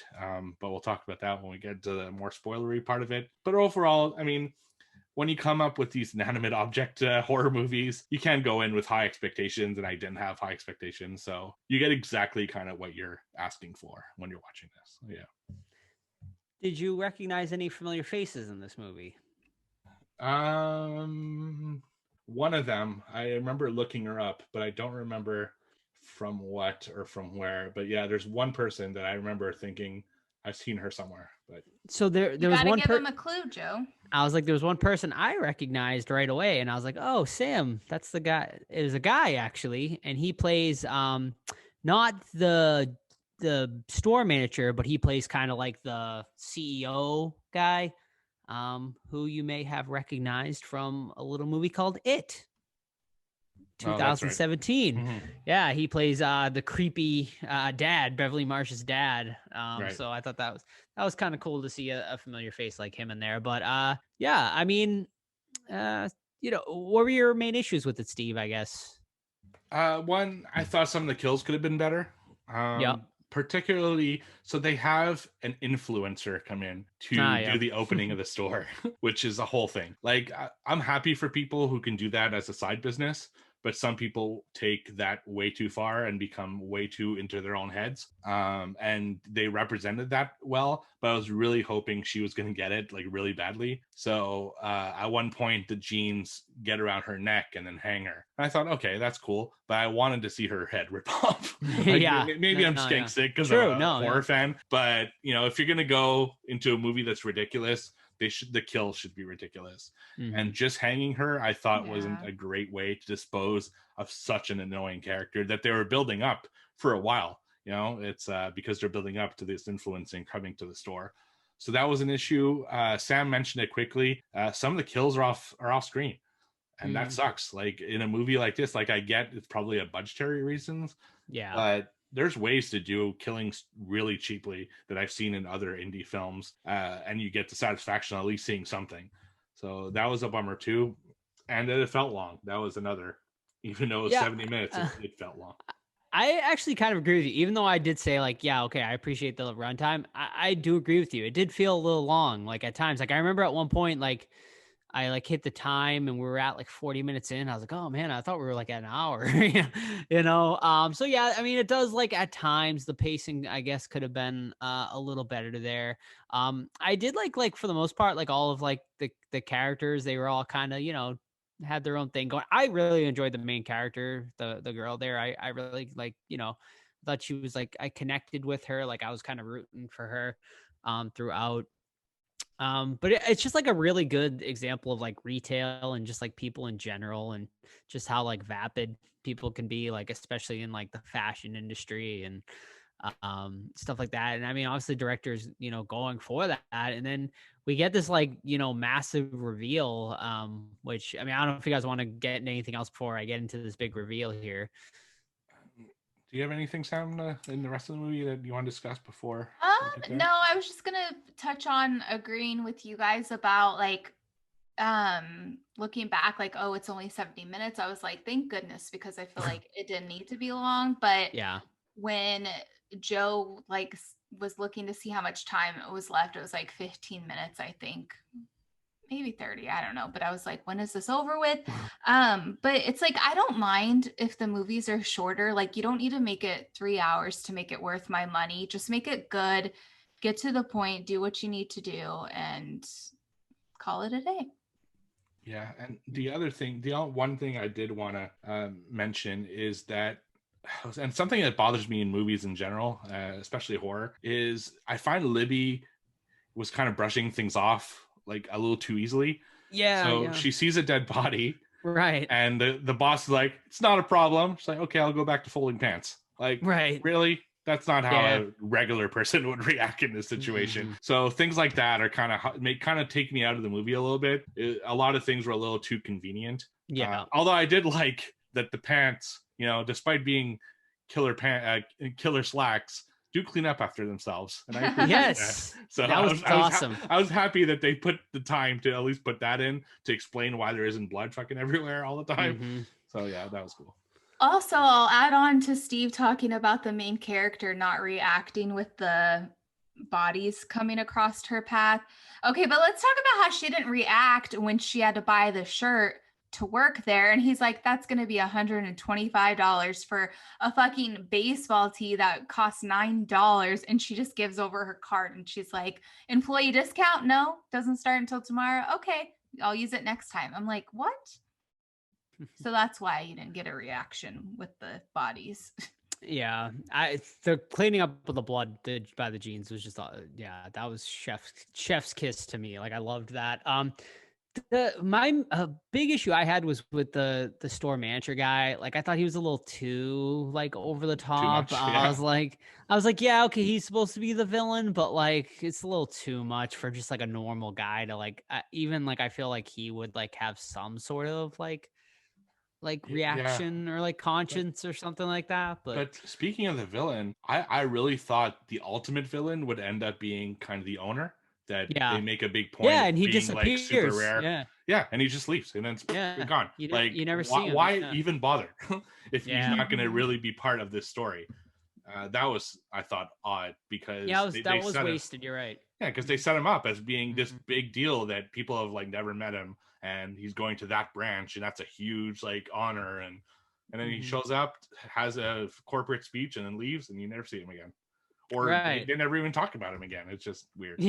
Yeah. I mean, so this whole movie is like set up for, you have this company that, which you see like in real life all the time, we like use like, cruelty free organic products and all, we pay our workers fair wages in, third world countries and all this, and you do see that like all the time now. It's like a big thing. And, we get into this reveal of where these genes originate from and where they came from and why they're killing people basically. And what we come to find out is this company wasn't as good as we thought they are, obviously. And basically what they were doing is they were using child labor. Is this it was in Canada, right? It said like Canadian. Well, the company's called Canadian Cotton Company, right? The CCC. Right, but so they were using South child American. labor in was it India or was it South America? It's one of the two. I don't remember. Okay, but in another country. Yeah, I mean, totally unimportant for the most part. But basically, they're using child labor in another country. And basically, this 13-year-old girl who was in the cotton fields, of course, for this company where they're growing apparently, or was it fake like seeds or something like that? Yeah, it had to be India because of the music thing. Right. So they're growing like these artificial seeds to do with the cotton, which I guess is why these genes can shrink down to fit your form supposedly. But basically this girl out picking the cotton field, she goes to put the cotton into this machine, and her scarf gets caught and she gets sucked into the machine and is killed tragically in this machine. And basically it's her ghost is basically haunting these genes, and you get multiple genes. It starts off as one pair of genes, but her spirit has basically transferred into all 175 pairs of these killer genes in the store. And basically it's a tale of complete revenge of her being basically wronged by this company, and yeah. I mean, what did you guys think of this twist, I guess, that we get? I thought it was stupid. Okay. I know I appreciate what they were going for. That child labor is bad, but she wasn't murdered. She was in an accident, right? Now, of course, she shouldn't have been put in that position to begin with. I get that. But is that reason to kill everyone? Because not only does she kill the people in the store, she kills all the customers too. Is that a justifiable reaction to getting killed in an accident by a company? I don't know. Like, maybe if she just killed the employees, that would have been one thing. But by killing everyone, I think that was kind of a whole other thing. So to me, that particular, and we also didn't mention it, but the reason they figured that out is because one of the employees listens to Bollywood music and the genes start dancing to it. So they deducted from that, it must be this Indian girl, like, which is super weird. But anyway. Right. Well, when we get like a scene, which I actually enjoyed this scene where the jeans go on a mannequin, and like the mannequin is like walking, and it takes the blood and it makes I don't even know what you call it on the forehead there, like the dot in the middle of the forehead. Right. And then the mannequin starts in blood writing in Hindu. Is it Hindu? Hindi? Yeah. On the wall. And that's like how they kind of decipher it too, I guess. Right. I mean, I didn't hate it personally. I thought it was like, it was something different. Like I felt like it added a layer to the story of like why the genes are doing what they're doing. And, at least there's like a message there, I guess. I mean, maybe for a movie like this, it's, it should have been more of just like a killer sofa thing where it's just goofy and stuff. But I'm kind of like, I was kind of glad they went like in a different direction, because we have so many movies like that where like, Killer Sofa and Rob Burns stuff where, if you want to watch a movie like that, you can, but at least like this one had like this message to it. So I was on board with it. Like I actually enjoyed it. Sam, what'd you think? About what? Slaxx, the movie we're reviewing. I've already said all of it. No, but the little girl killer. I'm with Steve. There was a point where she was killing someone, and I'm like, okay, but they have nothing to do with it. And with the CEO guy, I feel like he should have been the one to die. And because the manager at the retail stores they don't know anything that's going on with the company. He wouldn't have known that they were hiding it. Like he wouldn't have known that. It would have been the CEO. So I think they kind of missed the mark with that. Yeah, I mean, it was okay, like the twist, I guess, if you could say, but especially with how fast fashion is, it's so like big right now, and a lot of companies, it's like, can you trust this company? Are they really making things and not putting children to work? But What do you think about the very end? What do you think of them killing the main character, our main girl here? She gets, she's trying to stop these genes, and she gets basically trampled by these people. Absolutely stupid, I thought. Yeah, that's where I fell asleep. So Joe had to tell me what happened, and I'm just like, why?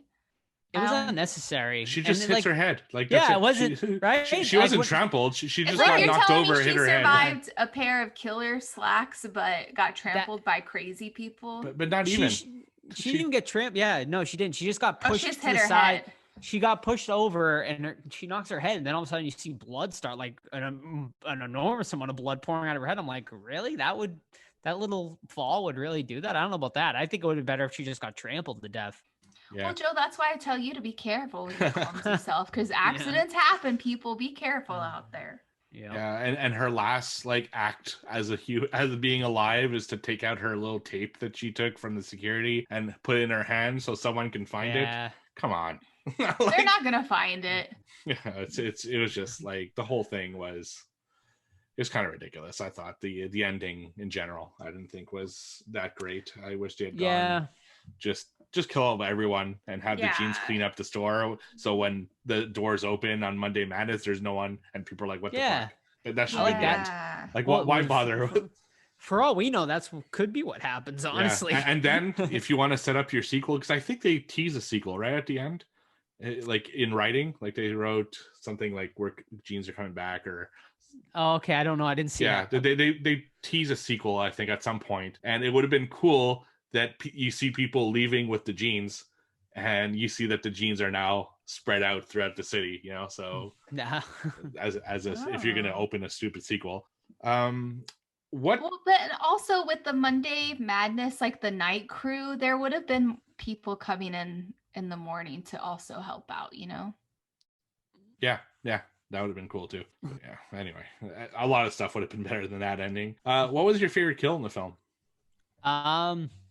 I really liked the store manager where they like all the multiple pairs of jeans jump on him and they completely rip his skin off and he's just a skeleton. That was great.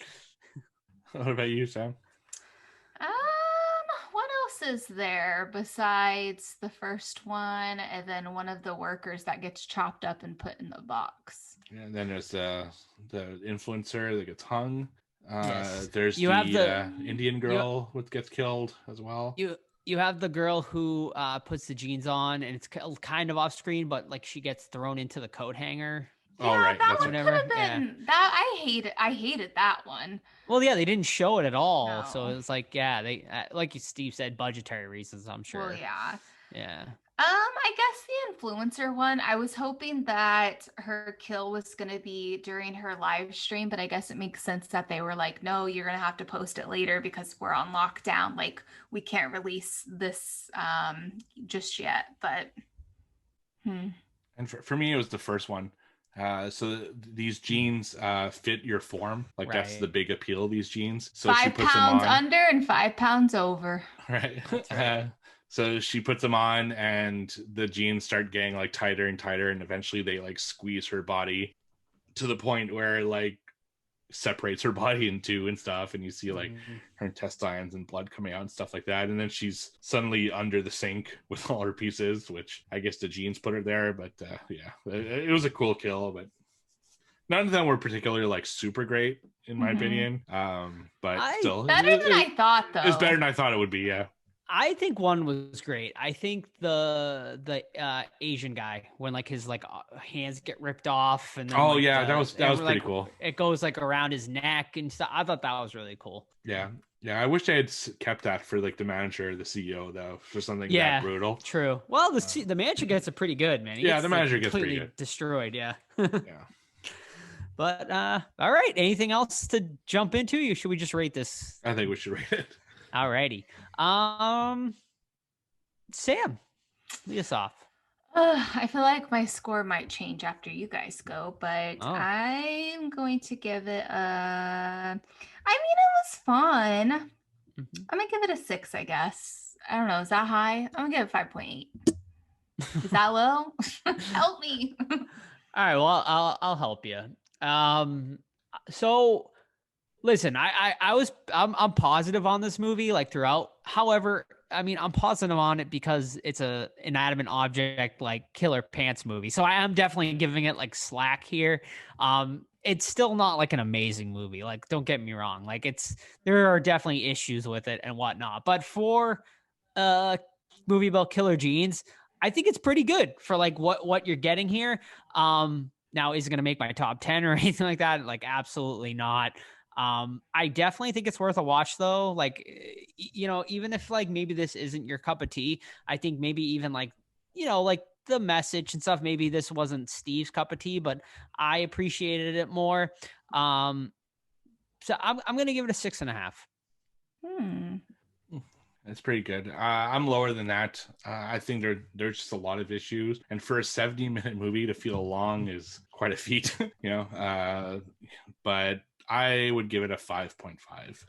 I enjoyed a lot of it, but there were a lot of issues, and I was just kind of, what it comes down to is now that I have a pretty good amount of films I've seen in 2021, I look at which films, I rated throughout the year, and I'm like, okay, where does it fit in this? So I liked it a little bit more in some films, a little bit less. It was like a wrong turn-ish type movie for me. So 5.5. I think it's worth a one-time watch if you're feeling like in a ridiculous mood, but yeah, it's not one I would buy laundry or anything like that. Watch it while you're doing laundry. That's right. And run from the Slaxx. Yeah, it's definitely a good laundry movie. I think it's a good movie to watch with friends. Like, I think it's a great like midnight movie type thing for sure. No, so. Not even that, Joe. Come on. No, I think so. I'm championing. I think. Yeah, because you're gonna be boozed up, so you're not gonna be able to pay attention. I mean, the booze would definitely help. I think, but I think in a crowd, like a big crowd setting, people could have a lot of fun with this, especially like seeing the jeans dancing to the the Bollywood music, the Bollywood music and stuff. And it was cool to see that at the end of the movie, them showing like how that worked, like with the movie magic. I loved that. Yeah. Yeah, it was pretty cool. So I think a Slaxx Rectuma double feature would be perfect. So the jeans and the Asta goes in them. So, or you could do a triple feature of Slaxx, Killer Sofa, and Rubber. There you go. Yeah, absolutely. That'd be good for sure. So yeah, so there you go. I'd be curious where Todd would fall in this one. Yeah. I almost want to watch it, ask him to watch it just so he can tell us, because I don't think he would like it because it's no, like, it's like ridiculous as a I don't- message. yeah, I don't think he would like the message. I think the message thing would throw him like off, and I think he would hate it because of that. And one last thing that we wanted to mention, we actually talked about it offline to see if we should mention it, but I think it is worth mentioning. The logo on the jeans is an SS that looks a lot like the German Nazi SS, and we wonder if that was on purpose. I don't think so, but it's so close that it's hard almost not to. Like I immediately noticed it, and I think you guys did too. Yeah, I noticed it right away, and I was like, wow. I was like, that does not seem like an accident. So I want to see if anyone else noticed it too, or if anyone knows, like, or saw maybe an interview with the director or something. I'd be interested to know if. Yeah, I don't think they'd admit to it at this point. But yeah, maybe not. Yeah. Yeah. But anyway, so it's something worth thinking about if you watch the movie. It just that could honestly be with all like the political messages in this movie, it could have been another one. Who knows? But yeah. But next week, we're covering The Conjuring, so make sure you go and watch it. It is available on HBO Max, or you can go to your theater and watch it as well. So The Conjuring, The Devil Made Me Do It, coming next week. And don't forget, we have 2 contests going on right now. You can win a Conjuring 3 item, a promotional item from Joe, just by going to the Discord, and he'll post the rest of the rules once you're there. And you can also, until the beginning of July, if you buy any of our merch, send us a picture of the merch or you in the merch or whatever, and you'll be entered to win a box of all sorts of cool items, including autographs, prints, a bunch of stuff. I'm putting a bunch of stuff in there, so check it out. And that's on tpublic.com/the Horror Squad podcast. Yes, and stay tuned because we have some exciting new merch possibly coming within the coming months. So a couple ideas brewing, so you'll see. Yeah, absolutely. And check out our YouTube channel if you want to see the picture version of this episode and all the other episodes. You can check it out there, and hopefully we'll put other types of videos. I'm starting to think of other types of videos I like to put on there, room tours, other types of stuff. So check it out. All right. Very cool. All right. Bye, everyone. All right, Bye. Thanks for listening.